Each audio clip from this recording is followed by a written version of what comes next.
Well, hello there. It is Angela here, and I have a really good episode that I've prepared for you today. I want to talk about why. Have you ever been in the presence of a 3-year-old, maybe your daughter, your son, your niece, your nephew, someone you've seen in the grocery store? They ask their parents a question and they don't get the answer that they want or the answer that satisfies them. The immediate response of the toddler is, why? Why? Why? Welcome to PB&J, the Purpose, Balance, and Jesus podcast. I am your host, Angela Tesano. On the show, I'll walk you through your busy days and guide you to fulfill your purpose and balance your 7 target life areas. Join me for today's episode, Answering Your Why, the key to overcoming overwhelm. Coming up next. So in the preview of today's show, I gave you an example of the toddler who's always asking, why, why, why, why? And that is so typical of a toddler, but I think we as adults should kind of take the cue of that toddler and really answer the why in our lives. Not why things go wrong, not why things had to happen, but why am I here? And when you center around the why you are here in life, it is so much easier to overcome overwhelm. So we have all been there, right? Feeling so overworked and so overwhelmed and so off center, just total distraction because there is a lot going on. I like to describe it as a drive-through lifestyle. So I want you to picture this. I want you to picture first you scheduling a nice dinner at a really fancy, smancy restaurant. I mean, there's a maitre d'. When you drive up, your car is being parked for you through valet. You have on this very nice little black dress that you've been saving. Makeup is on point. You are with your guy. Honey, it is all of that. You get out, he opens your door. Wait, he opens your door, friend. And then you get out and you go to dinner. You're seated at this very nice table with this beautiful view of the city, and the sun is setting just so perfectly. The table is wonderful. It is adorned with the best smelling flowers you have ever smelled in your life. And the cutlery and the plates and the glasses, everything is just top notch. And you are seated and you're looking and gazing into your guy's eyes. And it's just the best day ever, right? All of these different occurrences that's happening on this special date night or dinner night is memorable, right? It is special. It is something that you remember. But a lot of times we live in this drive-through lifestyle situation. And I want you to think of another scenario that's totally on the opposite end of the spectrum. So you are late for a meeting, you pop into the Chick-fil-A line, you order something real quick, it's not even what you wanted, but you know you can eat it fast. You're on your phone texting everybody that you're running a little bit late. People behind you are blowing because now you're in their way. You get to the window, you pay, and they give you your food through the drive-through, and you're wolfing it down on your way to the meeting. Now, I want you to think about the dinner and the black dress, and everything is just so wonderfully perfect, and it's a night that you're never going to forget. And then I want you to think about wolfing down your Chick-fil-A French fries and trying to get the sauce, but you can't even get the sauce open because everything is just not working for you. So that is kind of the dynamic that our life looks like sometimes. Now, the drive-through lifestyle mentality, it brings a lot of distraction and a lot of overwhelmingness and a lot of being off-centered in your day because all of the things that has to go on. The only reason you ran through the drive-through line because you were on the way to the meeting, because you were late, and all of that is the reason why you're feeling so overworked and overwhelmed and off-centered, so much distraction going on is because the drive-through lifestyle is kind of how you may be approaching your life. And I know that there is a better way. And that's what I'm here to talk to you about today. How to overcome feeling overworked, overwhelmed, distracted all of the time. And the key answer is back to that little toddler who asks the right question. See, I know it may be annoying to hear a toddler in the store say, but why? But why? But why? But why? I know that that's annoying, but the toddler is on the right track because the why is the key. When you're feeling overworked, overwhelmed, out of time, off centered, totally distracted in your life, the best way to center back to the nice dinner scenario of life is to understand your why. What do I mean? Your why you are here. Miss, sis, loves, boss lady, however you want to be addressed, you are here for a purpose. Never ever forget that. You are here for a purpose.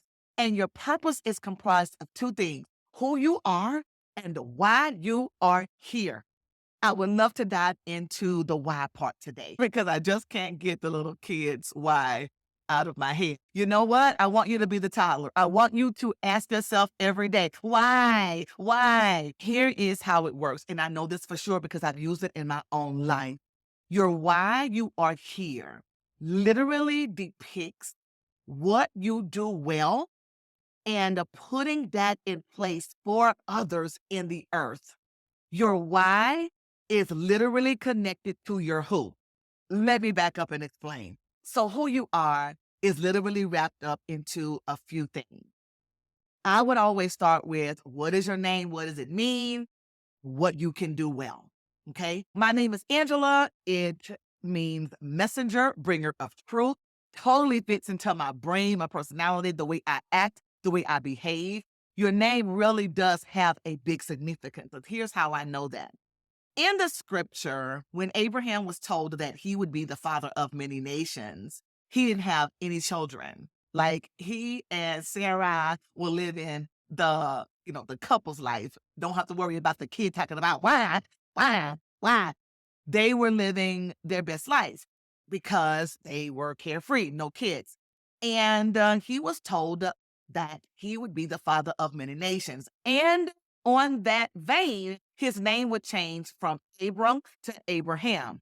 Abram, it has a meaning, and that was his name at the time. But when he was told he would be the father of many nations, he was also told that his name would be changed to Abraham. So guess what Abraham means? Father of many. Uh-huh. Uh-huh. So your name is very significant. So even though Abraham didn't have any kids at the time, his name being changed, just that dynamic, put him in position to do what he was on earth to do, to literally get into position to do on earth what he was created to do. So every time Sarah, which her name was changed to Sarah, every time she would call his name, she would say, Abraham, you ready for dinner? What she was really saying is, Father of many nations, are you ready for dinner? No kids yet. But every time she called his name, it manifested who he was. Every time she called his name, it manifested the guy with kids that didn't have any kids yet. So name is very significant. Now, not only is your name significant to who you are, but in addition to that, what you do well is very significant to who you are. Now, I'm going to break down your abilities in two very distinct categories. Your abilities can be categorized by your gifts, which is something that you can do well that nobody ever had to teach you to do, or your abilities, something that you do well and you do it well because you learned how to do it over time. I like to describe gifts like presents on Christmas morning, ready to be unwrapped and used. You didn't do anything to get it. You didn't assemble it. You opened it up and you just started playing with it, right? That's what a gift is like. You were born with it. You were born knowing how to do it. Nobody had to teach you. Nobody had to guide you. You just kind of know it's innate. It's automatic, right? Those are the things I want you to tune into. What can I do well that nobody ever had to teach me? That's a gift. I never had to have anybody teach me how to sing. 3 years old, I've had a mic in my hand since I was a child. I opened my mouth, something came out. Now, Is it possible to better a gift, make it better? Of course.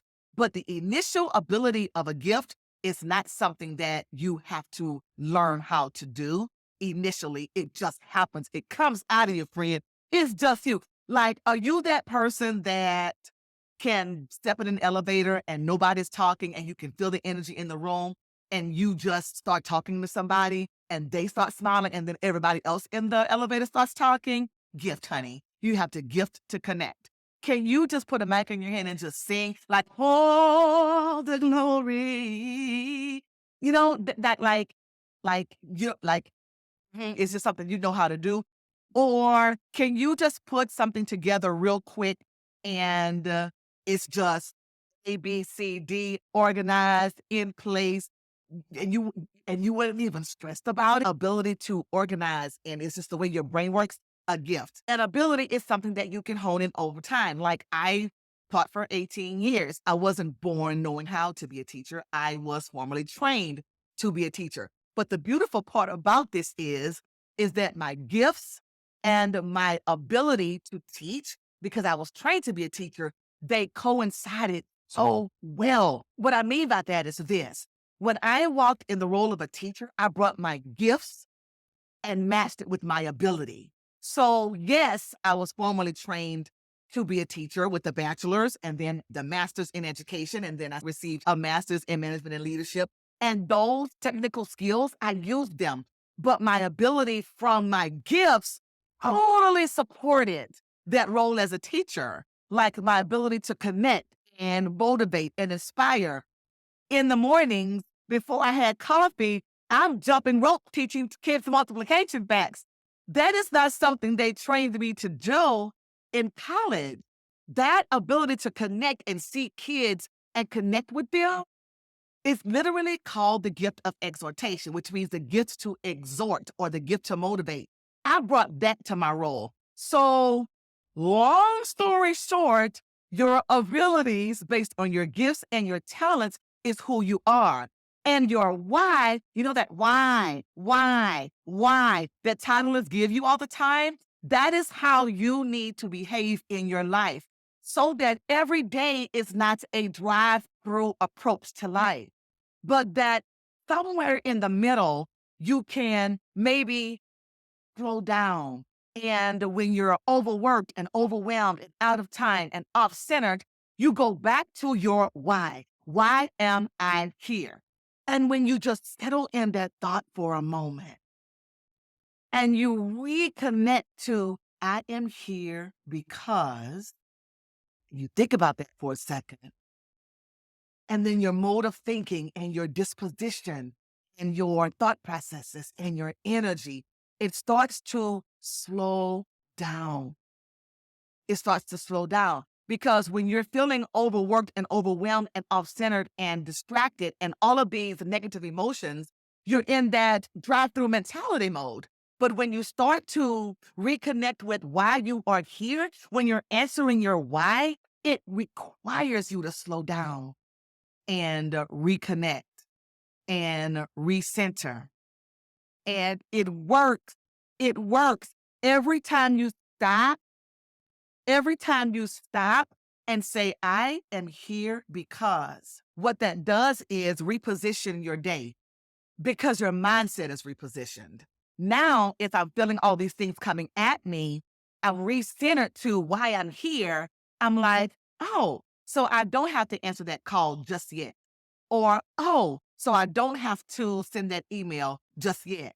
And, oh, so I can just block out my time because I know that I am here to help women live their best life.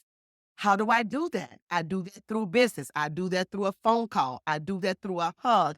I do that by smiling at somebody at the red lights. When you recenter your mindset and your day around your why, it makes you happier, underwhelmed, you know, underwhelmed, not overwhelmed, not overstimulated, not in a frenzy all of the time. So where does this fit in your life? Okay. So I can be honest with you. I know You have the kids, you have a husband, you have family who always calling you for money, you have a business that you're trying to get off the ground, you have yourself that you just really have totally neglected. Your leisure life, your play life is like non-existent. I know all of it because I'm a girl too, right? And we all have those 7 life areas that we have to focus on, whether you really want to or not. Like every woman has 7 target life areas. 7. So whether you acknowledge them or not, they are there. And I might add that when you don't acknowledge them, that's when you feel the most off balance. Because when you don't acknowledge a life area that's there, that neglected area of life brings a lot of unbalance and unsurety in your life. So all 7 of your areas have to be acknowledged and all 7 of your areas have to be attended to. That's when you feel like you're full of purpose. Like that's when you feel like your why in your life is strong. Speaking of strong, you are strong and you're stronger than you think. You just got to reconnect to your why. Why are you here, friend? Why are you here? All right, let's unpack that again because I want you to go through this process with me. I don't want you to think about dinner right now. I don't want you to think about the late email right now. I don't want you to think about anything right now but you. Why are you here? Where do we start? Who are you? What are your abilities? Those gifts that nobody had to teach you and those talents that you can do well that you learned over time. Remember, your why is literally taking who you are and putting it to work in the earth. Your why, friend, in a nutshell, is taking who you are, and inserting that in the earth to help somebody else. Friend, when you are literally walking in your why, when you are literally walking in your why, when you are walking in your why, you feel more balanced, you feel more purpose. Not you, Siri. Siri thought I was talking to her, but I'm talking to my friends, my boss ladies, my girls out there. Because there's always going to be something that is going to try to take the place of what's most important in your life, and that is walking in your why. Walking in your why. I am so super excited. So here's what I want you to do next. Here's your plan of action. At some point today, please try to do this today. But at some point today, I want you to get your favorite journal and I want you to put why. And I want you to write why real big on the page, like why. And then underneath it, I want you to write why you are here. And every time you begin to feel overworked or off-centered, I want you to go back to your page and I want you to repeat it to yourself. And I want you to say, I am here to inspire. I am here to empower. I am here to blank. And then make sure that what you accomplish in your day contributes to that. You see, a lot of the times we navigate our days by the things that have to get done when we really should navigate our days by the why we're here. And how do you know the difference? Well, take the test. So when you look at your agenda or when you're scheduling your day, I want you to check off every single thing on your agenda or every single task that you have to do that day. And I want you to gauge it and compare it to your why statement. Now, let me ask you this. How many of what you have on your list actually contributes to why you're here? And I might say this as well. If the majority of what you have to do on your to-do list today doesn't contribute to your why, then you might need to reassess your schedule, friend. And that might be why you're always overwhelmed. And it might be why you're not feeling like yourself. Make sure that the majority of what you're doing in your daily life practices some way and somehow contributes to your why. Like there is absolutely unequivocally no doubt in my mind that at the sound of my voice, at the time that I'm recording this podcast, I am literally contributing to my why. and I feel great about it. I feel purposeful. I feel on top of the world. I feel most like myself. I feel accomplished. I feel proud. I feel like me because my why is so strong and I'm doing my why right now by connecting with my girls, making sure your why, like that Tyler, making sure it's evident in your life.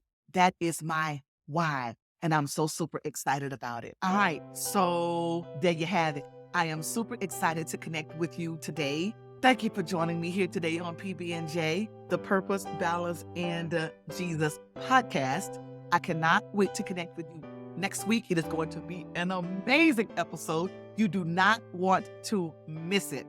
I'm going to be talking all about when to say no.